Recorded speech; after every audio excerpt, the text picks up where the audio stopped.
అణగారిన కులాలకు వెలుగు నింపిన మహాత్మా జ్యోతిరావు పూలే గారి జయంతి ఉత్సవాలు నిర్వహించడం చాలా నాకు గర్వంగా ఉంది. ఈయన 1827లో జన్మించారు. అయితే ఎన్నో కష్ట నష్టాలను ఎదుర్కొని అణగారిన కులాలకు విద్యని నేర్పించాలని, ఆయనతో పాటుగా ఆయన భార్యకు కూడా విద్య నేర్పించి మహిళలకు కూడా విద్య కావాలని, మహిళలను కూడా విద్యావంతులు చేసినటువంటి ఘనత మహాత్మా జ్యోతిరావు పూలే ఒకరికే దక్కింది. కాబట్టి ఈ సందర్భంగా ఆయనకి ఘన నివాళులు అర్పిస్తున్నాను.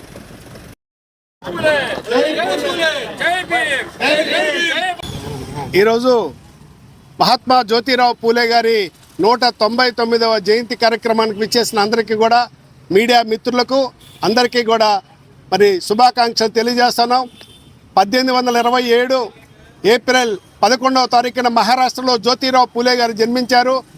మరి గొప్ప సంఘ సంస్కర్త, సామాజిక మరి గొప్ప కార్యదీక్షాపరుడు.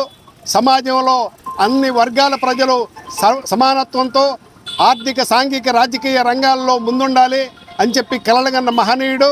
డాక్టర్ బిఆర్ అంబేద్కర్ గారు నాకు ముగ్గురు గురువులు ఉన్నారు. వారిలో మొట్టమొదటి వ్యక్తి జ్యోతిరావు పూలే గారు, రెండవ వ్యక్తి కబీర్, మూడవ వ్యక్తి గౌతమ బుద్ధుడు అని చెప్పి నొక్కి వక్కాణించిన మహనీయుడు. ఆ రోజుల్లో మరి బాల్య వివాహాలు విపరీతంగా జరుగుతూ ఉండేవి. అంటరానితనం, అస్పృశ్యత విలయతాళనం చేస్తూ ఉండేది. మరి ఆ రోజుల్లోనే మరి తన భార్యకు విద్య నేర్పించి ఈ దేశంలో మొట్టమొదటి మహిళా ఉపాధ్యాయురాలుగా మరి ఆమెను తీర్చిదిద్ది, మహిళలు ఆ రోజుల్లో అక్షరాస్యులను చేసి, విద్యాధికులను చేసి మరి వాళ్ళ యొక్క జీవితాల్లో వెలుగు నింపిన మహనీయుడు జ్యోతిరావు పూలే గారు.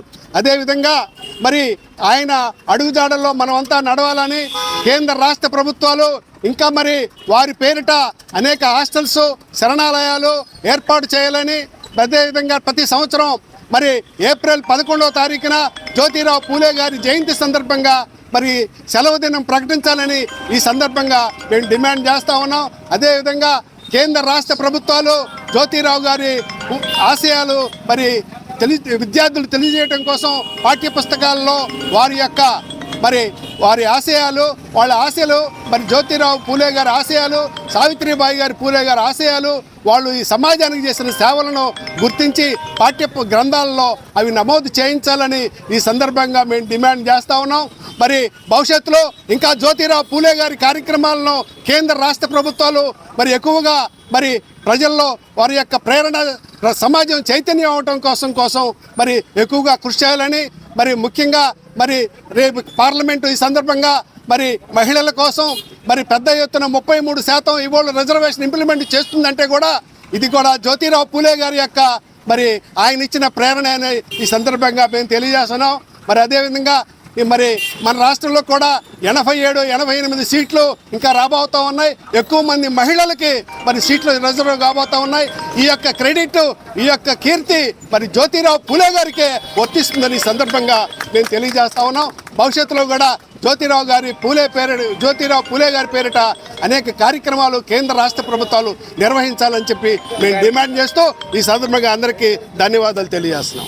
సావిత్రిబాయి పూలే గారి యొక్క ఆదర్శాలను రాబోయే రోజుల్లో ఆదర్శంగా తీసుకుని మరి ఎస్సీ బీసీ మైనార్టీలు పాలిత వర్గాలుగా ఉన్నటువంటి పరిస్థితిని మనం పాలక వర్గాలుగా మారేటువంటి ప్రక్రియ కోసం అందరూ కృషి చేయాల్సినటువంటి అవసరం ఉంది. అందరూ రిజర్వేషన్ ఉంది కదా అని చెప్పి చదువుకోవడమే, ఉద్యోగాల కోసమే కాకుండా రాజకీయాల్లో ఉన్నటువంటి హక్కులను కూడా పొంది రాజ్యాధికారం వైపు వారి యొక్క స్ఫూర్తితో మనం ముందుకు రావాలని చెప్పి సందర్భంగా యువతను కోరుతా ఉన్నాను. అందరికీ